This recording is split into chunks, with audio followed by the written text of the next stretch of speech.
Recognized with a Special Achievement Award by the Department of Justice. You remember the Department of Justice, right? It's the agency that's been pursuing you for decades. And like Madam Vice President Kamala Harris, I've had a history of prosecuting offenders. So thank you for keeping people like us in business. And as for dumb questions, you're always welcome to come here and answer some, if sitting so close to Bill Maher and Sunny Hostin of The View clashed in a fiery exchange that turned a simple discussion into a full-blown showdown. What started as a routine segment quickly escalated as Maher pressed the panel on what he called progressive hypocrisy, using sharp wit, tight logic, and a level of blunt honesty that left the room buzzing. As the debate heated up, Maher dismantled the modern use of the word woke, calling out contradictions in today's act. In the first segment, you used the term woke, and you said that woke is what was sort of ruining everything. And I know that you're No, I didn't say ruining everything. I said that's why Trump could get reelected. That's why Trump could get reelected. So the term woke has been, in my view, co-opted by the right and weaponized and backed. And so I was surprised to hear you use the term, because historically, as you know, because I think you're quite brilliant, that woke is a word used by the black community to note that we must be aware of social injustices. But words migrate. So why is that a bad thing? It's not a bad thing, and originally that was absolutely a great thing. Alert to injustice was not bad. But words do migrate. Now, I'll use any term you want, because maybe that is a word that's triggering, and so let's not use that word. I don't know. Activism. His pointed arguments drew applause from the audience, while the panel struggled to regain control of the conversation. Hostin argued that woke began as a call for awareness in the black community, insisting conservatives had hijacked the term to divide people. But Maher refused to let her control the framing. In his calm, measured tone, he reminded her that language evolves, and woke today means far more than its origins. It has come to symbolize cancel culture, rigid ideology, and the shutting down of open debate. When Maher shifted the conversation from definitions to the dangers of modern progressive, That the left hasn't changed. I mean, I'm old enough to remember when it was the conservatives who hated the Jews. Okay, that was a joke. Too dark, too dark. Well, maybe it is, but it's true. I mean, you know, if I had any doubt that I was right about the change that's happened in the left, watching people protest for an organization like Hamas, that straightened me up pretty quick.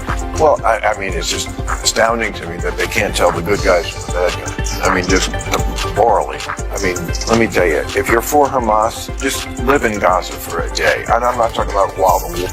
I mean, before the war. Trust me, you would go running and screaming and begging to live in Tel Aviv. activism. The audience erupted. Hostin tried to push back, but his clarity left her with little room to maneuver. She then attempted to paint Maher's position as recycled conservative talking points. Unfazed, Maher used humor and logic to flip the moment. "Sunny, the problem isn't the word, it's what it's become," he said with a grin. He explained that a culture obsessed with outrage instead of discussion has pushed even longtime liberals like him to the margins. The left, I mean, this is a show watched by a lot of women. Women have no rights in this place, and a lot of majority Muslim countries around the world. I mean, there is no equal rights as far as speech, dress, opportunities for education, reproductive rights, freedom from violence, freedom from harassment. The LGBTQ. Yes. You that too.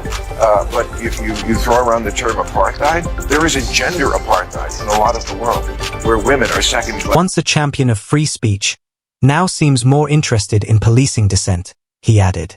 The audience roared as Maher exposed the cracks in Hostin's argument. Maher then shifted his focus to what he called global hypocrisy, calling out activists who champion human rights yet defend groups that openly violate them. "If you support Hamas, try living in Gaza for a day," he said bluntly, pointing to the group's oppressive laws toward women, minorities, and political dissidents. Innocent civilians that have been collectively punished and ripped largely children and women, and we're all concerned about the fact that the International Criminal Court just today issued a subpoena for BB. It's ridiculous, but they were and they're defending themselves. He reminded the audience that Hamas's record of abuse existed long before any current conflict, yet many self-proclaimed woke activists continue to excuse or justify their actions. The panel looked visibly shaken by his candor. The conversation turned to Israeli Prime Minister Benjamin Netanyahu, and Maher swiftly shut down every attempt to redirect blame away from Hamas. "This is war," he stated. Okay, well, all right. So Hamas needs to be because they are just an organization who say openly that they want to commit genocide on the Jewish people, on the state of Israel. That's what from the river to the sea means. Okay, and they say it very openly. They said we did this. They've been Israel 5 times. They've started 5 since they were given that land back. They could have chosen to turn that place into any place they wanted to, and they took a lot of money that they took from the international community. Firmly. Citing Hamas's own public declarations, he emphasized that their mission wasn't political negotiation, it was destruction. His direct, plain-spoken reasoning left Hostin scrambling to pivot the discussion as the audience nodded in agreement. Maher